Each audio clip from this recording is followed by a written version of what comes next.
Sa pangalan ng bugtong at buhay na Diyos ng mga Diyos, Panginoon ng mga Panginoon at Hari ng mga Hari, the greatest God Bathala, whose power is omnipotence, omniscience, and omnipresence, the God of unconditional love, the God of righteousness, and the God of everything in the universe, including our every lives.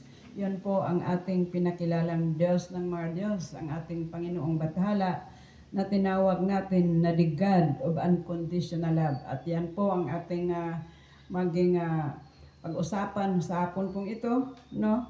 Ito po yung ating pag-usapan, the God of unconditional love. Pero bago lahat, welcome sa Bulwark of Bathala Interfaith Discovery Healing Crusade, BIDHAI, no? The Ministry of Unconditional Love, the bearer of the two greatest commandments of Jesus Christ. So sa ating lahat, magandang hapon, at ang ating pag-uusapan ngayon ay ito po yung tinatawag na the God of unconditional love. Kasi marami kasing nagsasabi nga pag hindi ka maglilingkod sa Panginoon ay talagang wala ka na. Dahil ang conditional ang nila sa pag-ibig ng Panginoon. Pero ang Panginoon ay ang kanyang pag-ibig ay tinatawag na unconditional love. At ito po yung mga prueba. Gusto kong i-prueba na talagang ang pag-ibig ng Panginoon ay unconditional love, ha? Hindi conditional. Meron kasing nagsabi noon kapag mahalin mo ako, mahalin din kita, pero ayaw mo sa akin, ayaw din kita. Ganon din po yung God of the Old Testament, no? Sa ating nakita, pag yung mga Israelita na tumalikod sa kanya ay pinapapatay niya, ha? Dahil yung umiwas sa kanya, humiwalay sa kanya at hindi nagsamba sa kanya ay talagang kalaban niya. Pero ang tunay na Panginoon, ang tunay na Diyos, mga kapatid, ay ang pag-ibig ay God of unconditional love, yung tinatawag na God of unconditional love. At saka ang prueba, ha? Makita natin, maraming beses na makita natin sa pamagitan ng Mother Nature. Bakit sinabi ko? Dahil ang Mother Nature, ang Panginoon naman, kung titingnan natin yung lahat niyang mga creation, ay talagang unconditional love ang kanilang mga karakter, no? Atong unahon natin yung Diyos ng mga Diyos, di ba? Nagbigay sa atin ng liwanag, ng araw, hangin, tubig, at pinatubo ang mga tanim. At hindi sinabi na yung naglilingkod lang sa akin, yung naniwala lang sa akin, ang magkaroon ng liwanag, magkaroon ng hangin, magkaroon ng tubig. Lahat tayo, bad or good, ay tinatamasa ang liwanag ng araw, hangin, tubig, at nagpatubo sa mga tanim upang tayo ay merong makakain. O sa kaproiba nga ang ating Diyos, God of unconditional love. Lahat masama or mabuti, lahat na kinabang. At ang lahat ng creation ng Panginoon, mga kapatid, pag-usapan natin.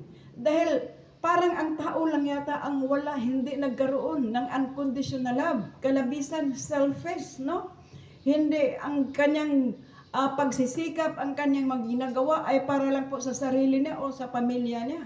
Pero ang pag-usapan natin na sa panahong ito, mga kapatid, gusto kong sabihin sa inyo na ang lahat ng creation ng Panginoon ay hindi self-centered, no? Napakinabangan sa lahat. Unang-una, itong tinatawag na trees, mga kaisan, yung kahoy. Bakit ang kahoy, mga kapatid? Sinabi ko na hindi siya selfish, hindi siya makasarili. Unang-una, nagbigay siya ng bunga, fruits, para ang lahat makakain sa kanyang bunga. Nagbigay siya ng landong para lahat ay pwedeng sumilong, gaya ng Panginoon Kristo noon. Sumilong siya sa isang kahoy kahit kasalan, nang makita niyang walang bunga, pinatay niya yung kahoy, no? Na hindi naman din season. Yun po ang kaya pag-usapan natin nga talaga, dahil maraming inconsistencies kasi sa Biblia, at pag-usapan natin further, no? Ito lang muna ang pag-usapan natin ngayon. Na ang kahoy, maraming purpose na napakinabangan sa lahat. Siya po yung nagbigay ng oxygen sa atin, nagbigay ng oxygen at nagtulong para sana tayo ay hindi magkaroon ng global warming. Pero ang tao ginawa ay sinira, di ba? Kaya nagkaroon tayo ng global warming, yung mga kakahuyan natin pinuputol. Pero ang kahoy, napakalaking tulong po para sa kalahatan mga kapatid, para sa lahat. Ang kahoy, nagbibigay ng bunga, nagbibigay ng oxygen, at isa pa, ang kahoy, ginawang building, ginawang lamisa, ginawang upuan, para lahat makatulog, para lahat makakain sa isang lamisa, at para lahat makaupo. So, di ba?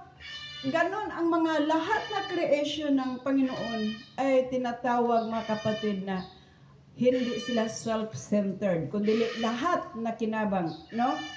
Yung dagat, ang isa sa pag-usapan natin mga kapatid, ang dagat. Ang dagat mga kapatid, nagbibigay sa atin ng langis, nagbibigay sa atin ng langis, pinag-aawayan pa nga yung langis At ang dagat napakaraming yamang dagat na pinag-aagawan na napakinabangan ng tao. May fish na lahat ay nakakain kung sino yung pumunta sa dagat, magkuha ng fish, ng isda, nakakain sa lahat. Ibig sabihin, kung anong meron ang karagatan, kung anong meron ang dagat, ay hindi lang para sa taong pinipili na nagkagusto sa dagat, kundi lahat. Lahat talaga ay nakinabang. Ibig sabihin, usa sa mga creation sa ating Diyos ng mga Diyos mga kapatid, ay tinatawag na unconditional love. Meron silang character na ginawa ng Diyos itong mga bagay na ito para lahat ay makinabang. So yun po mga kapatid, no? Atong atin magyan si Elsa o si Daima.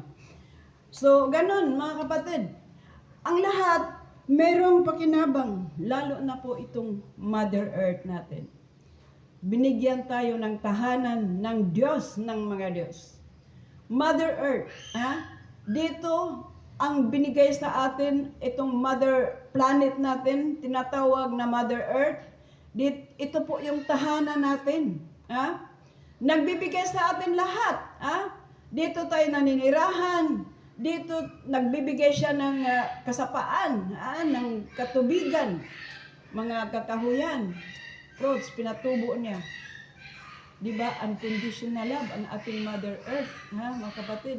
Lahat ng creation ng Panginoon nagbibigay sa atin ng walang kabayaran. Kumustahin natin ngayon, mga kapatid, ang tinatawag na human being. Dahil ang human being, may kasabihan na ito po daw yung pinaka-intelihente sa lahat na creation ng Diyos. Pero alam mo ba kung ano ang nangyari? Ang tao, ang human, siyang sumisira sa lahat ng mga creation, sa lahat ng kalikasan. Pinupulyot ang hangin, pinupulyot ang tubig, mga kapatid. Pinupulyot ang ating Mother Earth. So, paano ito ngayon? Tayo bang tao na dapat asahan na magbigay din ng mabuting gawa para sa pangkalahatan gaya sa mga kahoy, mga tubig, atong Mother Earth, nagbibigay sa atin upang tayo mabubuhay. Alam niyo ba kung wala itong mga to, hindi rin tayo mabubuhay? Kaya pag-isipan natong tao kung gaano kahalaga ang pagmahal ng Diyos sa atin. Binigyan tayo ng karagatan, binigyan tayo ng kakahuyan, at binigyan tayo ng tahanan, Mother Earth. Ngunit ang tao ay sinira ang kalikasan na binigay ng Diyos para na tayo ay mamubuhay na mapayapa at maligaya sa mundong ito. Pero anong nangyari sa mundo natin ngayon? Nasira na mga kapatid dahil sa global warming. Bakit? Dahil sa gawa ng tao, sinira natin. Pinupulyot natin yung katubigan natin. Pinupulyot natin ang hangin. Pinupulyot natin ang Mother Earth. Makita mo kahit saan. Hanggang ngayon ang mga tao ay hindi pa natututo. Pag makita ka sa daan, yung kalsadang dinadaanan mo, maraming tinatapon ng mga plastic, mga basura. Pag meron pang mga taong magtatapon ng basura, mga kapatid, at hindi matuto na mahalin ang ating Mother Earth, na hindi ito dapat tapunan ng basura, hindi ito dapat pag-anuhan ng mga kahit ano, dahil ito po yung Mother Earth, and Mother Earth, ang kalikasan is Mother Nature is God, and God is Mother Nature. Pero anong nangyari, mga kapatid? Anong nangyari? Tayong human ang sumisira, no? Ito lang Mother Earth natin, ito lang karagatan natin, itong kahanginan natin. Grabing, pinapaabot natin doon na pollution sa taas. Ilang tons, by tons, mga kapatid, ang pinadala natin doon sa itaas atmosphere para magkaroon tayo nagkaroon tayo ng global warming. Mga usok ng sasakyan, mga dumi ng mga natin, yung mga alaga nating mga hayop, na parang bundok na yung dumi nila doon sa ibang bansa, no? Kaya nga merong iba na nawagan ng go to vegetarian para maiwas-iwasan, no? Maiwas-iwasan yung global warming, mga kapatid. Nga naghanap sila ng solusyon, no? Naghanap sila ng solusyon para magkaroon ng tinatawag na global warming. Maunay hinungdan. Kaya nanawagan sila ng vegetarian kasi ang cause, mga kapatid, dahil din yan sa pagkain ng karne. Yung mga alaga natin, mga hayop, isa yan sa nag-cause ng global warming dito sa ating mundo. Kaya nanawagan ang lahat na go to vegetarian, no?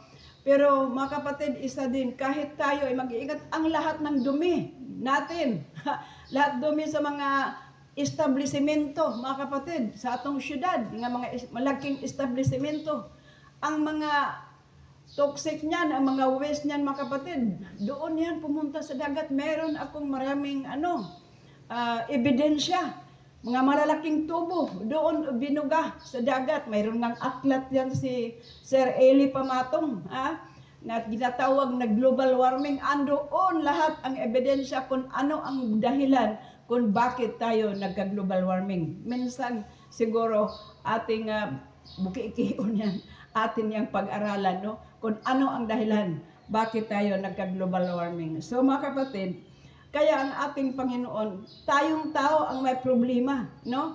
Masyado tayong self-centered.